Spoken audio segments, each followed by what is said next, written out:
오늘 주신 말씀은 잠언 30장입니다. 오늘 주신 말씀 잠언 30장 15절과 16절 두 절을 다 같이 합독하시겠습니다.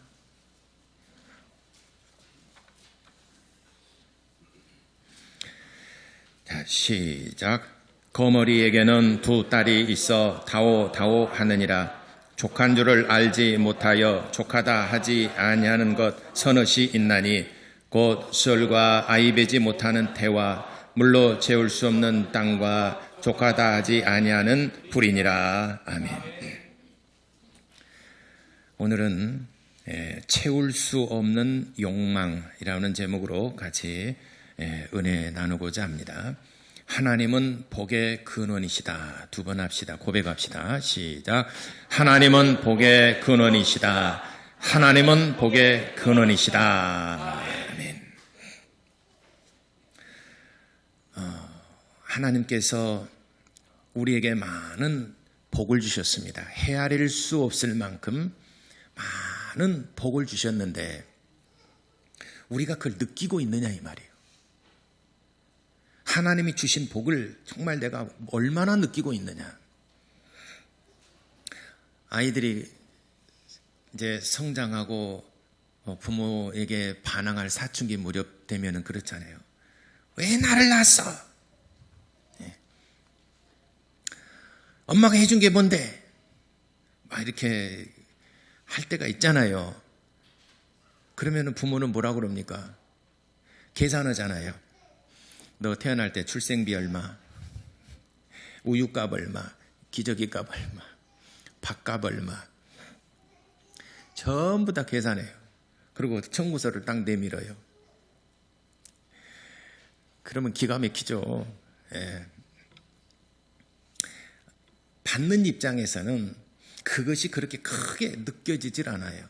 그러나 주는 입장에서는 정말 내 자신을 다 준 것입니다.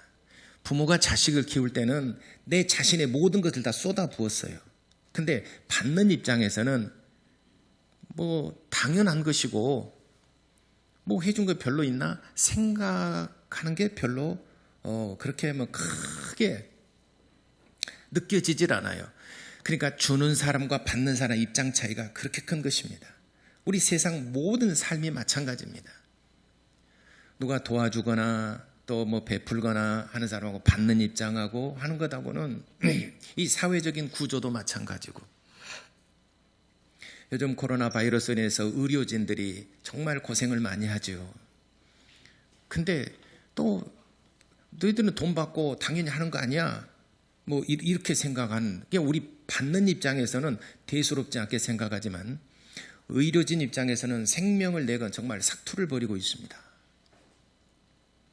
그러니까 주는 사람하고 받는 사람 입장차가 너무나 확연하게 크다는 것입니다. 하나님과 우리와의 관계도 그렇습니다. 하나님께서 우리에게 많은 복을 주셨고 사랑과 은혜를 베풀어 주셨는데 받는 입장에서는 뭐 대수롭지 않게 생각하고 듣고 싶지도 않고 별로 그렇게 크게 생각하지 않습니다. 내가 잘나서 내가 노력해서 내가 힘써서 다 내가 이 세상 살아가는 것인데 하나님이 내게 뭐 얼마나 뭐 준 게 뭐 있어? 그런 것은 교회 다닌 사람, 종교를 가지고 교회 다닌 사람이나 그런 생각을 하지, 이렇게 주는 사람과 받는 사람 입장 차이가 너무 크죠. 그런데 받는 사람 입장에서 주는 사람 입장을 조금만 생각해 본다면 너무너무 감사하죠. 너무너무 감사하죠.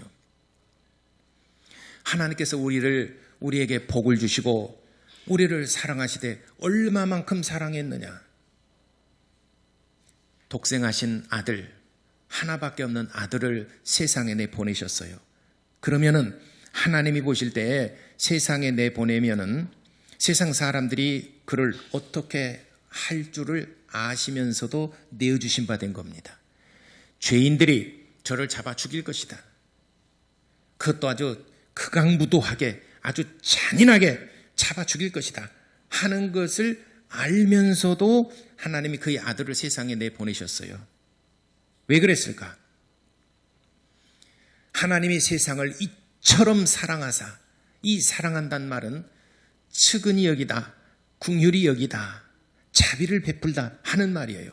하나님이 아쉬워서 사랑을 구해야 하는 것이 아니고 우리를 불쌍히 여기시고 측은하게 여기셔서 정말 우리를 불쌍히 여기신 겁니다.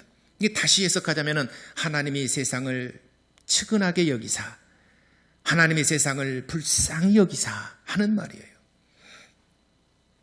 사랑은 우리 보통 이성 간의 사랑을 할 때 내가 저 사람을 사랑하고 난 정말 내 마음에 드는데 하면서 막 구애를 하잖아요.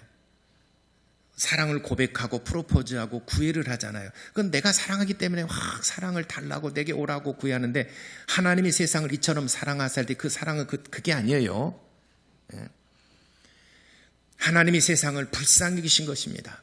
긍휼하게 여기신 거예요. 그래서 아버지 품 안에서 독생하신 하나님을 내어주신 바 되었는데 누구든지 이 하나님의 사랑을 깨닫고 알면은 영생을 얻으리라. 하나님의 나라를 허락하리라. 하나님의 나라에 들어올 수 있는 자격과 특권을 부여하시겠다라고 요한복음 3장 16절에 말씀하셨습니다. 할렐루야. 로마서 8장 32절에 자기 아들을 아끼지 아니하시고 우리 모든 사람을 위하여 내어주시니가 어찌 아들과 함께 모든 것을 우리에게 은사로 주시지 아니하겠느냐. 아들까지 아끼지 아니하시고 내어주시니가 이제 무엇을 아끼시겠냐 이 말이에요. 그러니까 하나님께서 우리를 위하여 남김없이 모든 것을 쏟아부어서 우리를 사랑해 주셨다는 것을 여러분들이 깨달으시기를 바랍니다. 주는 사람의 입장은 그렇다 이 말이죠. 받는 사람의 입장에서 정말 그 은혜를 깨달으면은 하나님 앞에 어찌 우리가 감사하지 않을 수 있겠는가.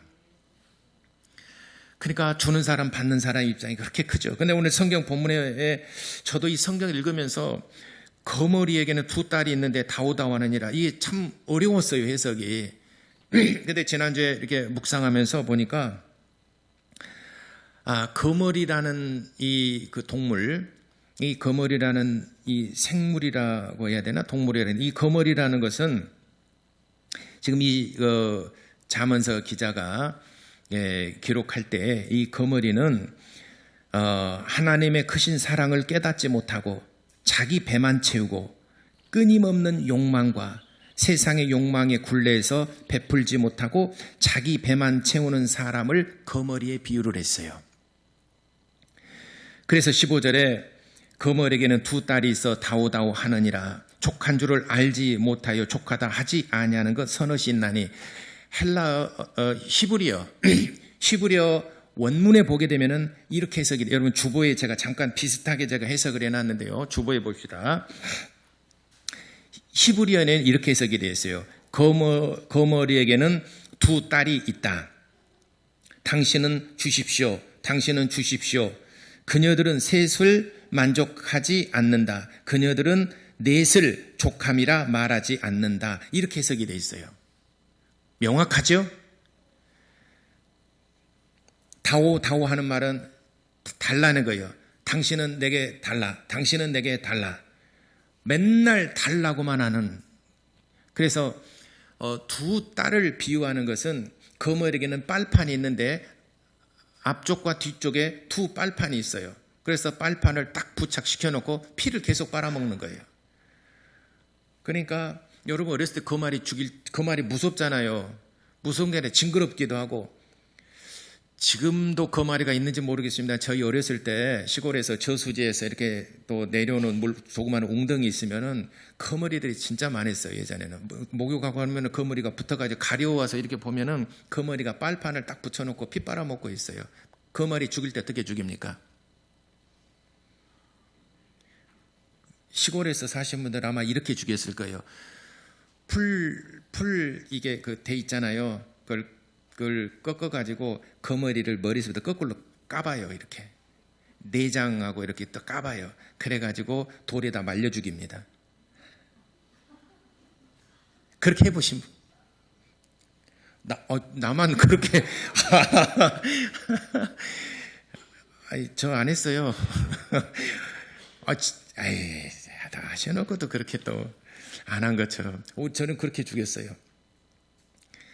그 머리를 이렇게 아시겠죠? 뒤로 이렇게 거꾸로 해요. 그래 내장이 다 보이고 그래가지고 풀 돼 있잖아요. 조그마한 그 강아지 풀이나 뭐 이렇게 거꾸로 해가지고 그래갖고 말려주겠어요.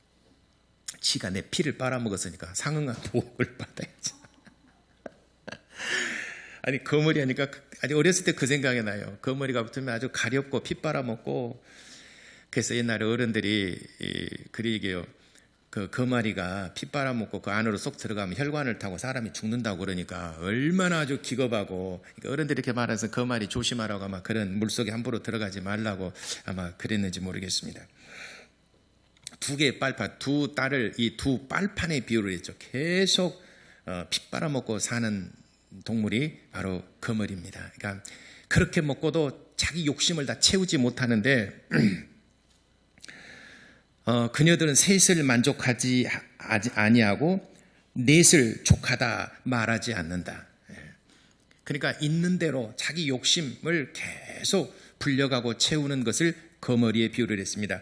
그러한 것들이 네 가지가 있는데 16절에 네 가지 비유가 나옵니다. 첫째, 스올. 두 번째, 아이 베지 못하는 태. 세 번째, 물로 채울 수 없는 땅. 네 번째, 족하다 아니하는 불. 이 네 가지도 끊임없이 계속해서 요구를 한다는 것이 네 가지입니다.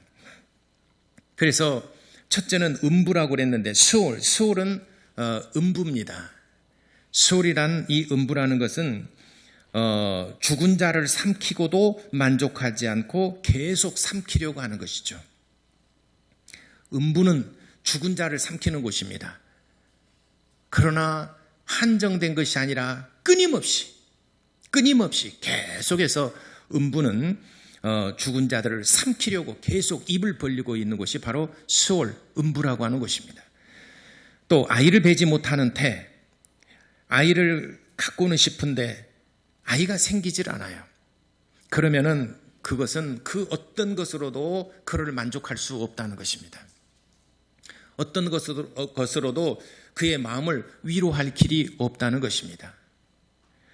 그 다음에 세 번째, 물로 채울 수 없는 땅이라는 것은 팔레스타인의 가뭄이 오게 되면 웬만한 물로는 해결이 되질 않습니다.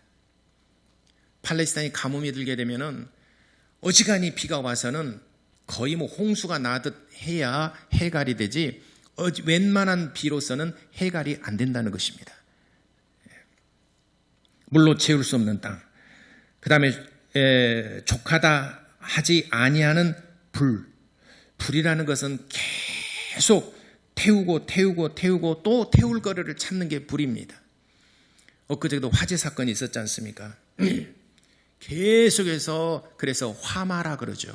계속해서 태울 거리를 찾고 번지고 이 산에서 저 산으로 가고 계속 번지고. 캘리포니아에 산불이 났는데 몇 달 동안 계속됐잖아요. 지금은 진화됐나 모르겠습니다. 캘리포니아의 산불이 몇 달 동안 계속 옮겨 붙었습니다. 저번에 고성에 그 화재 사건 났을 때도 우리가 그 속초에 그 고성 그 아래 거기 가서 주민들 얘기 들으니까 그 주민들이 얘기를 하는데 불덩어리들이 이 산에서 바람이 부니까 이 산에서 불덩어리가 휙 달려 저쪽으로 확 번지는데 살다 그런 불은 처음 봤다고 그러면서 혀를 내두르더라고요. 이게 불이라는 게 여기서 계속 거기서 번져가고 이 나무에서 계속 번져가는 게 아니라 산불은 이만한 집채만한 불덩이가 그냥 날아가지고 저 산으로 그냥 산을 하나 건너뛰어요. 그리고 그 불덩어리가 가정으로 각 집으로 떨어지게 되면은 그냥 그대로 속수무책으로 당할 수, 이걸 어떻게 할 수가 없다는 거예요. 그래서 그 불덩어리가 이 민가로 퍼질까 봐서 밖에서 조마조마하며 기다렸다는데 한 10 몇 년 전에 그런 일이 있었죠. 그래서 불이라는 것은 계속해서 태울 거리를 찾는 것이다. 인간의 욕심을 거기에 비유를 했어요.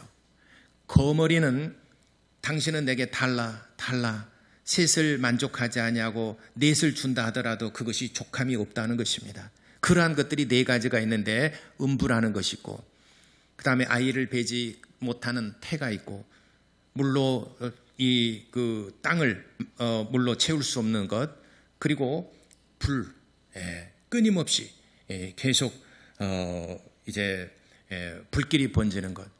이 네 가지가 마치 우리 인간의 욕망과 같다. 우리 인간의 욕망이 막 불뜻 일어나지 않습니까?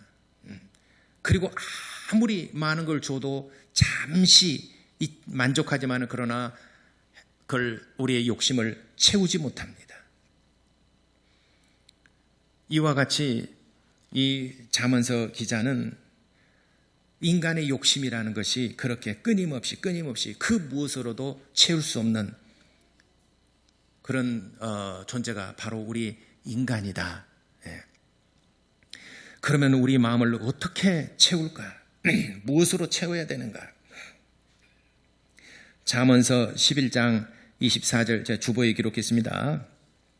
11장 24절에 흩어 구제하여도 가난하게 되는 일이 있나니 과도히 아껴도 가난하게 될 뿐이니라. 우리 정말 가져도 채워도 끊임없이 솟아나는 우리의 인간의 욕망을 채우는 것은 베푸는 것입니다. 내게서 퍼내는 것입니다. 역발상이죠. 성경에는 오히려 역으로 말하고 있습니다. 내가 베풀면은 내 마음에 만족함이 있다는 것입니다.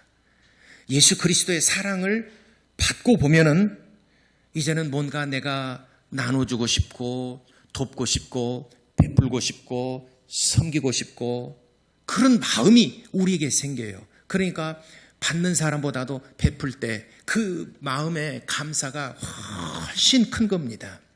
그거는 경험해 본 사람만이 알아요. 머릿속으로 우리가 생각할 때는 받는 복이 더 크지 라고 생각하지만 실질적으로 우리의 삶 속에서 내가 남에게 베풀어서 정말 좋은 일을 했다. 그럼 내 만족함이 있습니다. 할렐루야. 1880년대 미국의 메릴랜드에 한 가난한 청년이 있었는데 그는 매일 방문 판매를 해서 학비를 벌었습니다. 그러니까 너무너무 가난해서 학업과 더불어서 그 학비를 마련하기 위해서 방문 판매를 했습니다. 그렇게 해서 학업을 하는데 이 두 가지 일을 병행한다는 것이 정말 힘들지 않습니까? 하루는 너무 지치고 먹지도 못하고 허기져서 뭘 사 먹으려는데 주머니에 10센트밖에 없어요. 그러니까 말하면 10센트면은 뭐 100원짜리, 1000원짜리 하나, 한 1000원짜리 하나 밖에 없어요. 그래서 항상 하던 것처럼 배를 눌러서 방문 판매를 하려고 배를 눌렀는데 어느 한 어린 소녀가 나왔어요. 근데 너무너무 배가 고프니까 뭐 방문해서 판매하는 것보다도 물 한 잔 줄 수 있겠니? 물었어요. 그러니까 네, 잠깐 기다리세요. 근데 그 어린 소녀가 딱 보니까 너무 지쳐있는 모습이 안쓰러웠나 봐요. 그래서 우유 한 컵을 가득 담아가지고 우유 한 잔을 줬어요.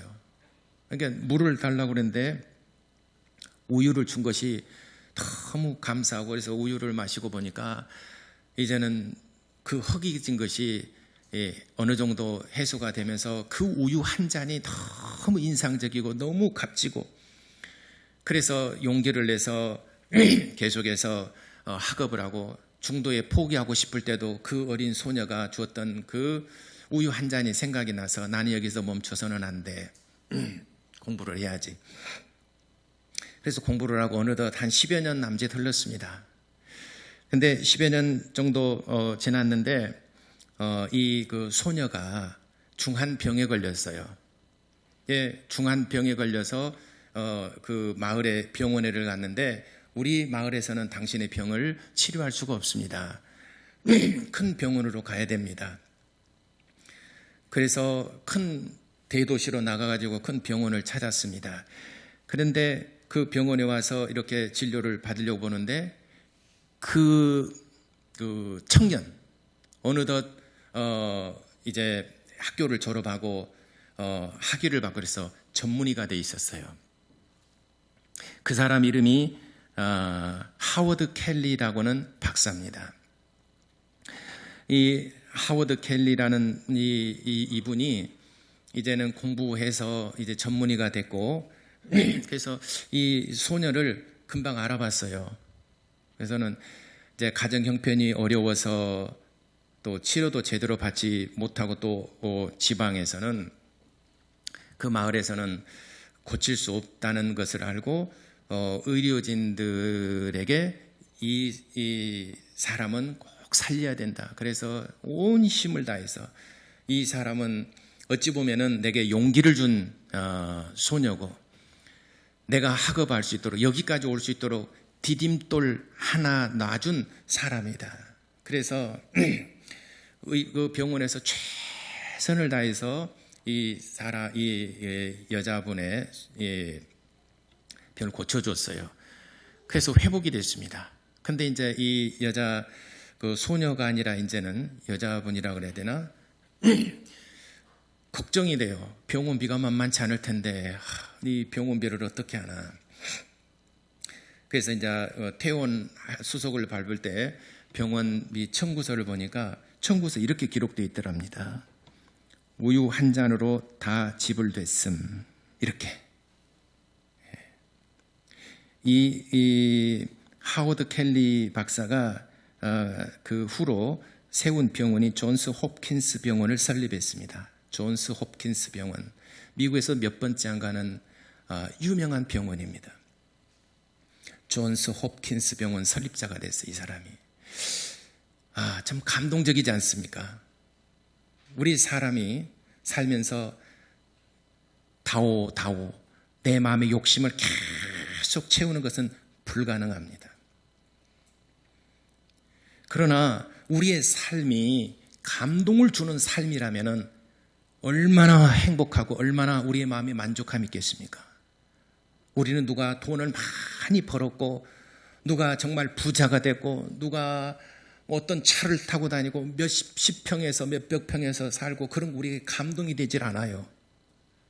그러나 이 하워드 켈리 박사의 이 일화 그리고 이 어린 소녀가 우유 한 잔을 대접함으로 말미암아 나중에는 자기 생명을 구했지 않습니까? 이런 아름다운 감동적인 그 일화를 통해서 우리의 마음이 따뜻해지고 우리의 마음이 감동을 받습니다. 우리의 마음이 뭔가 채워지는 느낌이 있지 않습니까? 여러분도 그렇게 사시기를 바랍니다. 그리스도인들의 삶이 이와 같아야 됩니다. 뭔가 세상에서 얻어가지고 채우고 또 채우고 그래도 만족함이 없는 그런 삶이 아니라 빨판 2개 받쳐놓고 돈도 걷어들이고 명예도 걷어들이고 계속해서 이런 삶은 우리에게 감동이 없어요. 오히려 그것이 화근이 되고 오히려 부를 부당한 방법으로 축제를 하다가 오히려 나중에 들통이 나가지고 얼마나 세상에 부끄러운 그런 돈은 많고 명예는 얻었지만은 얼마나 부끄러운 삶이 세상에 얼마나 많이 있습니까? 요즘 우리 매스컴을 통해서 보면은 그런 삶이 있지 않습니까? 최고의 권력을 가졌던 사람들도 보니까 자기 욕심을 채우고 하다 보니까 얼마나 부끄럽고 얼마나 정말 비참한 삶인가, 거머리와 같은 삶인가. 성경에는 이를 거머리와 같은 자라라고 말씀하셨습니다. 우리의 마음을 채우는 것은 베푸는 겁니다. 우리의 마음을 채우는 것은 도와주는 것입니다. 내게서 퍼내는 삶을 살 때에 감동적인 삶을 살 수 있어요. 우리 인생 뭐 그렇잖아요. 많은 사람들이 인생 뭐 별거 없어. 살아보면은 남는 것은 허무하고 별것 없어. 그렇지만은 우리 인생에 있어서 그래도 살아가는 동안에 제일 중요한 것은 감동적인 삶. 감동을 주는 삶.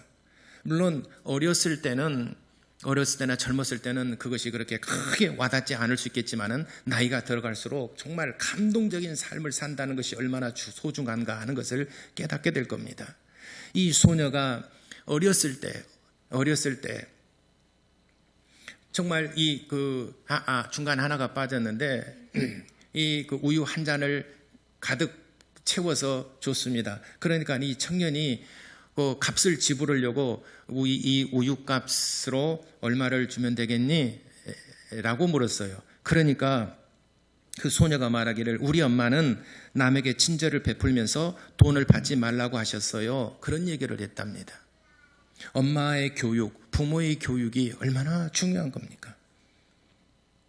우리 엄마는 남에게 친절을 베풀면서 돈을 받지 말라고 그랬어요. 그것이 부모의 교육이 자녀를 살렸고 또 이 한 잔의 우유가 그 청년에게 용기를 주었고 인생을 포기하지 않고 이쪽에서 저쪽 건너가는데 너무 넓어요. 이 가난이라는 이 장애물이. 근데 디딤돌 하나를 딱 놔주니까 가잖아요. 이게 감동적인 삶이지 않습니까? 우리 교회부터 이런 감동적인 삶을 살 때에 사회가 밝아지고 정말 우리가 정말 행복한 세상, 이런 세상을 우리 자녀들에게 후손으로 남겨줄 수 있지 않겠습니까? 사랑하는 모든 성도 여러분, 우리 교회부터 나로부터 시작하여 욕심을 채우고 또 채우는 삶이 아니라 여러분 그 평생에도 채울 수 없는 삶입니다. 그러니까 이제는 베푸는 삶, 내게서 끄집어내서 나누는 삶, 그러면 여러분 마음에 만족함이 있고 여러분 마음이 정말 기쁨이 있고 여러분 인생이 행복한 감동적인 삶을 살 수 있게 될 것입니다. 그런 그리스도인, 그런 성도가 되시기를 예수 이름으로 축원합니다. 기도하겠습니다. 이 시간에 우리 다 같이 기도할 때 하나님, 나도 이렇게 정말 하워드 켈리 박사처럼 또는 이 우유 한 잔을 대접한 그 어린 소녀 또 그 부모처럼 나도 감동적인 삶, 나도 베풀며 섬기는 삶을 살 수 있도록 나를 변화시켜 주시고 나를 이끌어 주옵소서. 우리 다 같이 이렇게 기도하겠습니다.